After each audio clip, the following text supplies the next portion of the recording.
Welcome to Baker Makes It. My name is Zach Baker, and in this video, the goal is to test drive this 1972 Holiday Rambler travel trailer. I've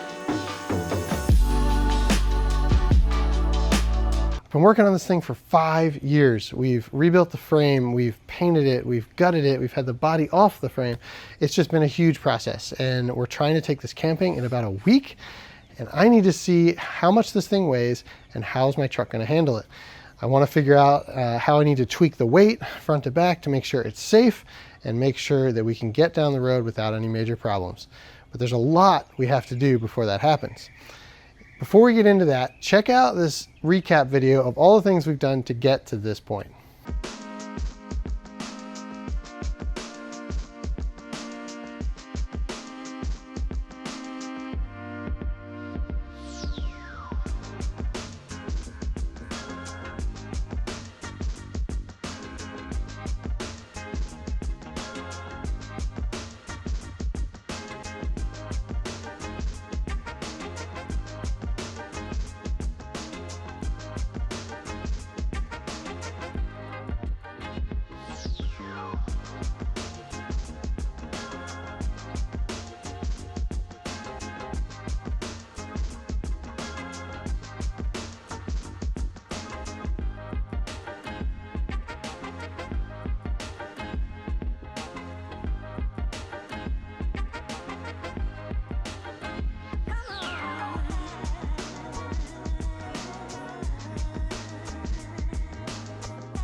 In order to get this thing on the road, we've got a few things we have to do. The first big one is we have to cut off the hitch. Now, I welded a hitch on this back when I fabricated the frame. It was a very heavy duty hitch and honestly overkill, which is fine.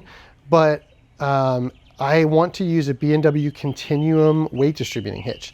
A Continuum hitch requires a very specific type of coupler. It's a very common style coupler. You'd probably recognize it if you've been around a lot of trailers.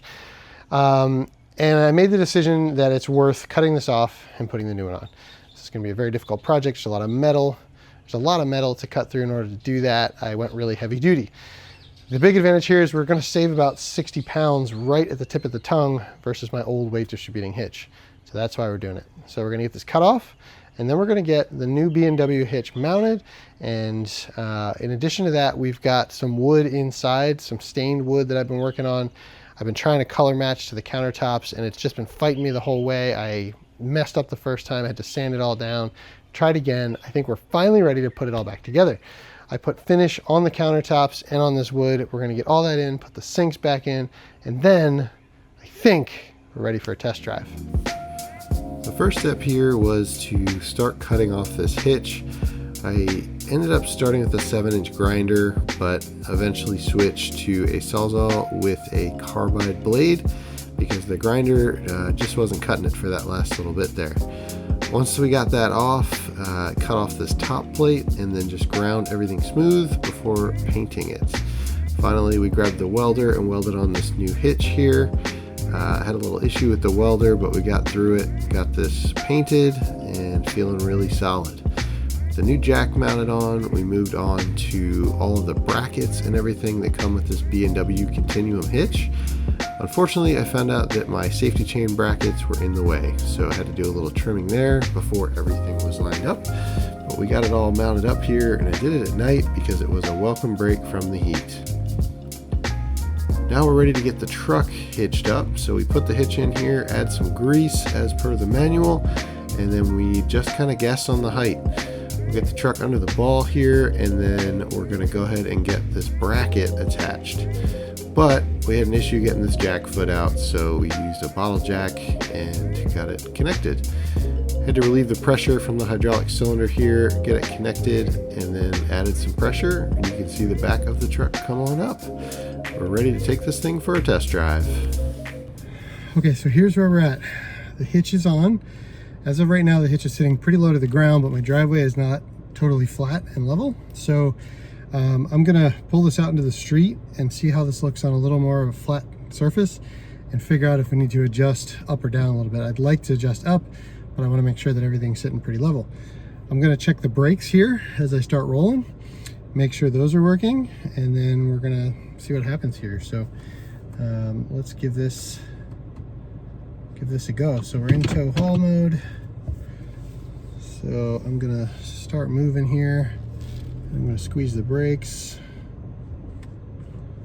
Okay, we're not getting much, but they're only on 3 out of 10. So let's bump this up a little. Not getting trailer brakes.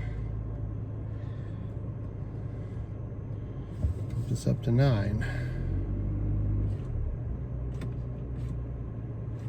Okay, they're doing something. I think what's happening is they are self-adjusting. This is the first time I've driven with them. They're self-adjusting brakes, and right at the end there, it grabbed pretty hard. So let me try moving again here and see. There we go. We're definitely getting some brakes. So I think they're probably just gonna need to be moving a little faster and get a chance to adjust. So let's get out on the road, see how this hitch is looking, and then we'll play with the brakes. Just increase the pressure to get it up, and that's looking a whole lot better. We're sitting at 1500 PSI, which is higher than what they recommend for this tongue weight, but the trailer is sitting pretty flat. So let's give it a little drive. So I'm just cruising real slow, 10 miles an hour through the neighborhood here, and I'm getting on my trailer brakes, and either they're not adjusted right or we're not getting power to all of them. One of the two is happening here. I have them maxed out right now, and when I squeeze the brakes, they're just not, they should be yanking me to a stop with as big as they are and as new as they are. So I'm just continuing to cruise through the neighborhood here. I'm doing 25 now. With these brakes not functioning yet, I'm not ready to take this to the scales. I want to make sure that I can stop, and I'm gonna have to go probably about 60 to get where I need to go to do that. So we're going to keep driving a little bit here, keep applying brakes, and see if they self-adjust to where they need to be, or if I need to do something else, or you may have to jack this up and spin each wheel and see if the brakes are working. But once we get that going, we'll head to the scales. So I learned a handful of things on that drive.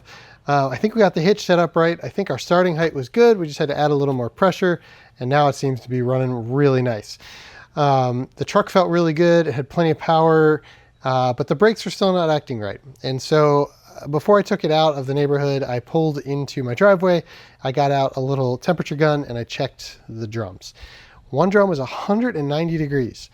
The others were, 2 of them were about 130, 140, and then one was 110.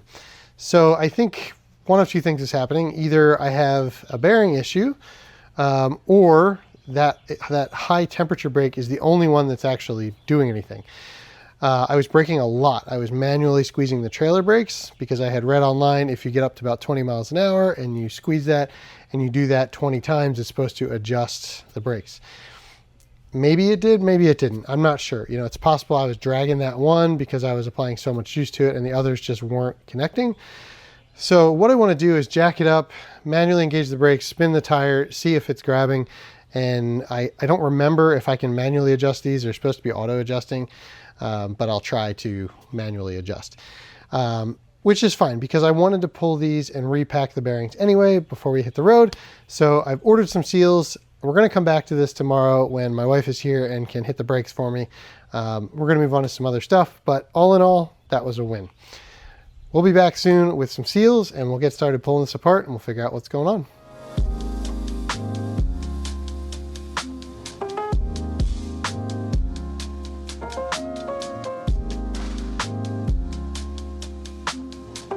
Good news, after taking apart all 4 brake drums, repacking them, replacing the seals, I had good wiring at every wheel, meaning there were brakes functioning at each wheel.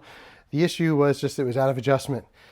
Just something new to me. I've never used these automatically adjusting ones, and I mistakenly assumed that they would adjust themselves. And that is true, but you have to get it adjusted close before you start driving. So with that said, everything's buttoned up. We're gonna run this to the scales and I'll report back shortly once we have some numbers here. I just took the truck to the scales and we're gonna get into some of the numbers here. I've got some very good news. I'm really pleased with how this worked out. This is gonna get a little boring here. If you're not into all this, feel free to skip this part, but we're gonna talk about trailer weight, tongue weight, truck GVW, truck payload, percentage of tongue weight, things like that. Because I think this is important and this is something that I've been planning on figuring out, but I just didn't really know until I could weigh it. So the first thing I did was I got a tongue scale because I wanted to see how much weight is on the tongue of this trailer. That's important because my truck only has a payload of 1,350. I got some notes here just so I get this right. Now, if my truck has a payload of 1,350, you have to subtract my toolboxes, everything in them. That's probably around 300-ish pounds, maybe a little more. You got to subtract my weight. I'm around 225. You got to subtract the weight of the fuel, so a full tank of fuel, and anything else that's in the truck. So the dangerous part here is by the time you've done all that, do we have enough payload to be able to bear the tongue weight of the trailer and still have our tongue weight high enough to be appropriate for the trailer weight? Now, typically the goal is to have your tongue weight between 10 and 15% of the trailer weight. Any less than that, you're going to have major sway issues. 10% is the absolute minimum. Now, let's back up to when I bought this trailer. When I first got it, read some things online, said it should be around I think it was 4,600 or 5,600 pounds. That was a little hard for me to believe towing it. It felt pretty heavy. But I took it over the scales and it weighed out at 6,600 pounds. So my goal this whole time has been 7,000 pounds or less for this trailer, because any more than that and we're really pushing it for that payload. And we're already pushing it because it's not usually just me. It's me, my wife, maybe kids, maybe a couple dogs, and maybe a generator in the back. So I knew going into this was tight. This is a lot of trailer for my truck. It's a GMC Canyon. It is not a big truck. I have a lot of experience towing big trailers, so I'm comfortable being on the edge, but it's a lot of trailer. So I got a tongue scale. We put this on the tongue scale, put the weight down. It was a little over 700 pounds. If I remember right, I want to say it was like 725. So I thought, okay, if the trailer's around 7,000, we're 10%, but I was hoping it was less than that. My truck's only rated to tow 7,700, but we're going to have a payload problem before we have a trailer weight problem. So we know we're at 725. We take this thing, we hitch it up, we drive the 30 minutes to the scales, and we roll over. I wait until I hear the weighmaster say we're good. I pull off, I walk into the truck stop, and I get my slip. This was a super nerve-wracking time that my wife captured here on video. I had butterflies in my stomach. This was years and years and years of planning, hoping that we were going to be okay. Now, don't forget, through this process, we did things like the whole floor frame used to be wood, and now it's steel. And there were some things I did that were heavier, for sure. But I really tried to be careful building cabinets. I really tried to cut weight where I could. And so I walk up to the desk, I get the slip, and I was looking at it while the cashier was holding it, and I'm adding up the numbers in my head. And I look over at my wife and I said, we're good. Plus the trailer weighed 6,200 pounds, which is incredible. So we're actually lighter than when I brought this thing home. Now, we're not done yet. We still have cabinet drawers, we have cabinet doors, we have trim, paint, and then contents of those things. So I don't think it's crazy to think that we'll have another 200 to 300 pounds probably. We also didn't have a tank of water. I can't put water in the back of this thing yet until I have all that stuff up front to kind of balance that out. So amazing news, we're at 6,200 on the trailer weight, and we have a tongue weight of 725. So 6,200, 10% of that would be 620. So our tongue's running about 100 pounds heavier than it has to, which means as we balance this out and add some of these other things, I could potentially shift some weight to try to get some weight off of that tongue, but we want to make sure we don't have any sway issues. So the next big part of that is, where was our truck sitting with that 700 pounds of tongue weight? was our truck payload okay? So I added that up based on the scales, and it put us at 5,900 pounds. My truck is rated, has a gross vehicle weight rating of 6,250, so that's 350 pounds extra. Now that was just me sitting in the truck, but it was all of my stuff in my toolboxes. I didn't take anything out. We had a full tank of fuel. So that means we have 350 pounds for generator, my wife, and my kids. It's right where we need it to be. That was just such a relief, because I was worried I wouldn't be able to haul the generator in there, or that, you know, we'd be overweight if we took all 4 of us plus the generator. But it looks like we are exactly where we need to be. So that might shift a little as we finish this thing out, but this is amazing news. The other amazing news is that this hitch towed wonderfully. It was silky smooth compared to any other weight distributing hitch I've had. I did go on the highway on the way home. It was just a short trip, and I kept it pretty slow. And it definitely had a little wiggle, but for the type of trailer, the size of the truck, I'm super pleased with how it feels. So this is a huge win, and it means we are good to go to get this thing onto our trip for July 4th weekend. Now that our test drive has succeeded, we're going to start focusing on as many little projects as we can get done before we take this on our first trip. There's a lot of things that don't have to be done, but I've got a little bit of time, so we're going to see what we can do. First thing we're going to do is install the rest of the plywood around our bathroom door, and we're going to put a jamb and a door in. I originally planned on this being a sliding barn door, but I think a regular hinge door is going to offer a little more privacy. And I was able to take a household door and cut it down and modify it for this size. That meant that I had to do some custom mortising on the hinges, but I think this is going to work really well, and I'm really happy with how this turned out. Another part of this is installing the shower. So I built a shower curtain rod. There's a chance that where we're going, they've had a well pump issue, and we may have to shower in here. That's going to be challenging, but I at least want to get a curtain rod up just in case. We're not going to have shower walls, but we could always use a second shower curtain as a liner. So we'll get that set up. We're also going to install the stove. It finally came and it looks good. So we're going to get that mounted into the counter, and that will allow us to do our propane lines. Before we get to the propane lines though, we're going to install a dehumidifier. We're going to take a corner of the bench up front, and we're going to cut holes, mount a dehumidifier into the bench, and that will allow for that to be hidden. It'll drain through the floor, and we'll be good to go. One of the most important things that needs to happen is we need to install our gauges. We need all of our tank monitoring and all that. So I'm going to plasma cut a piece, put that in our cabinet, and get everything mounted so we can see the status of everything while we're camping. Next up, we're going to get our stained wood inside. These are going to be the ledges behind all of the benches up front and our headboard on our bed. Took a little while to get the color right on these, but we got them stained, polyurethaned, and now we're going to come in and we're going to put in our USB chargers so that we'll have lots of places to charge our devices while we're camping. We've also got the kitchen cushions. My wife's been working hard on those. We didn't film any of that, but she did a great job making these. So we're going to get these in, so we're ready to go up front as well. We also have to install our propane lines. I've never done this before. This is totally new. We're going to use a flare tool and some plumbing pipe cutters and run lines back from our regulator up front. Once we get those in, we're going to do a test. Let's go inside and we're going to fire up the water and see, do we have hot water? Is the hot water heater going to work? And we're going to see if the stove will turn on.